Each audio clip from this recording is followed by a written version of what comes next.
thought of by the villain who wrote it. There is the case, as he called it, only quoted to taunt me, utterly unlike my own case at the time. There it has been, waiting and lurking for me through all the changes in my life, till it has come to be like my case at last. It might startle any woman to see this, and even this is not the worst. The whole thing has been in my diary for days past without my knowing it. Every idle fancy that escaped me has been tending secretly that one way, and I never saw, never suspected it, till the reading of the letter put my own thoughts before me in a new light, till I saw the shadow of my own circumstances suddenly reflected in one special circumstance of that other woman's case. It is to be done, if I can but look the necessity in the face. It is to be done, if I can count on Allan Armadale's death in a given time. All but his death is easy. The whole series of events under which I have been blindly chafing and fretting for more than a week past, have been, one and all, though I was too stupid to see it, events in my favor, events paving the way smoothly and more smoothly straight to the end. In 3 bold steps, only 3, that end might be reached. Let Midwinter marry me privately, under his real name. Step the first. Let Armadale leave Thorpe Ambrose a single man, and die in some distant place among strangers. Step the second. Why am I hesitating? Why not go on to step the third and last? I will go on. Step the third and last is my appearance after the announcement of Armadale's death has reached this neighborhood, in the character of Armadale's widow, with my marriage certificate in my hand to prove my claim. It is as clear as the sun at noonday, thanks to the exact similarity between the two names, and thanks to the careful manner in which the secret of that similarity has been kept.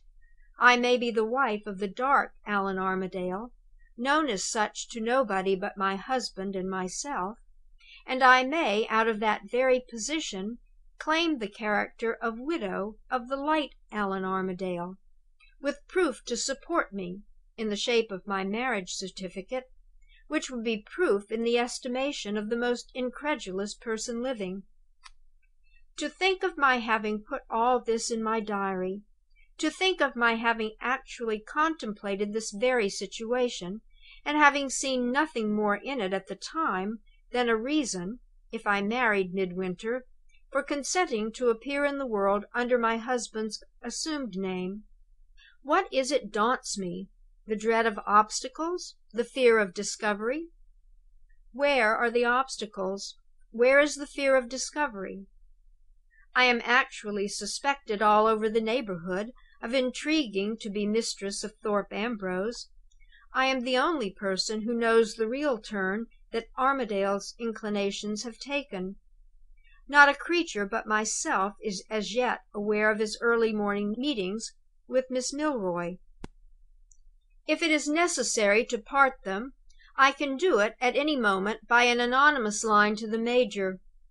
If it is necessary to remove Armadale from Thorpe Ambrose, I can get him away at 3 days' notice. His own lips informed me, when I last spoke to him, that he would go to the ends of the earth to be friends again with Midwinter, if Midwinter would let him. I have only to tell Midwinter to write from London and ask to be reconciled, and Midwinter would obey me, and to London Armadale would go. Every difficulty at starting is smoothed over ready to my hand. Every after difficulty I could manage for myself.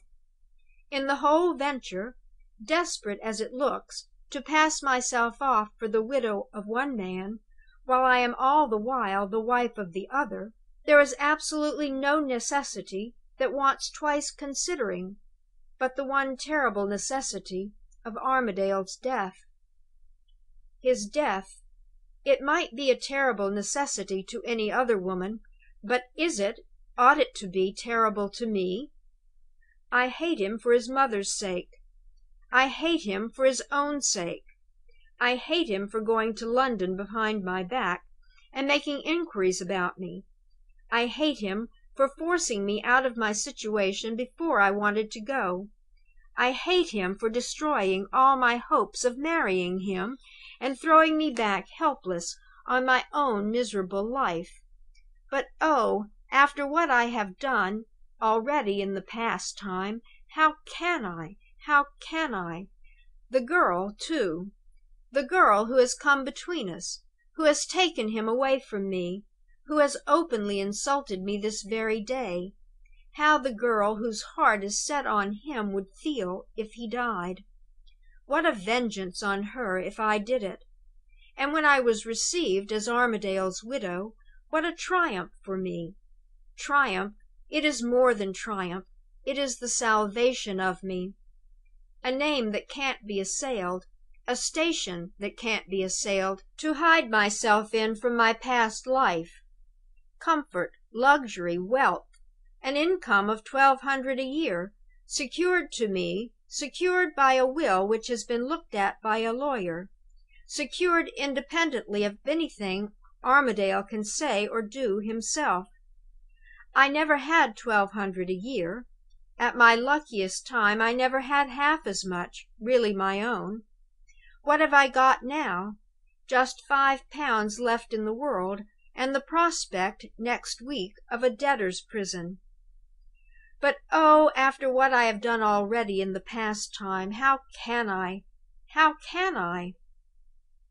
Some women in my place, and with my recollections to look back on, would feel differently. Some women would say, "It's easier the second time than the first. Why can't I? Why can't I?" Oh, you devil tempting me, is there no angel near to raise some timely obstacle between this and tomorrow which might help me give it up? I shall sink under it. I shall sink if I write or think of it any more. I'll shut up these leaves and go out again. I'll get some common person to come with me, and we will talk of common things. I'll take out the woman of the house and her children. We will go and see something. There is a show of some kind in the town. I'll treat them to it. I'm not such an ill-natured woman when I try, and the landlady has really been kind to me. Surely I might occupy my mind a little in seeing her and her children enjoying themselves. A minute since, I shut up these leaves as I said I would, and now I have opened them again. I don't know why. I think my brain is turned. I feel as if something was lost out of my mind. I feel as if I ought to find it here. I have found it. Midwinter! Is it possible that I can have been thinking of the reasons for and against for an hour past, writing Midwinter's name over and over again, speculating seriously on marrying him, and all the time not once remembering that even with every other impediment removed, he alone, when the time came, would be an insurmountable obstacle in the way? Has the effort to face the consideration of Armadale's death absorbed me to that degree? I suppose it has. I can't account for such extraordinary forgetfulness on my part in any other way. Shall I stop and think it out, as I have thought out all the rest? Shall I ask myself if the obstacle of Midwinter would, after all, when the time came, be the unmanageable obstacle that it looks at present? No! What need is there to think of it? I have made up my mind to get the better of the temptation. I have made up my mind to give my landlady and her children a treat. I have made up my mind to close my diary, and closed it shall be. 6 o'clock. The landlady's gossip is unendurable. The landlady's children distract me. I have left them to run back here before post time and write a line to Mrs. Oldershaw. the dread that I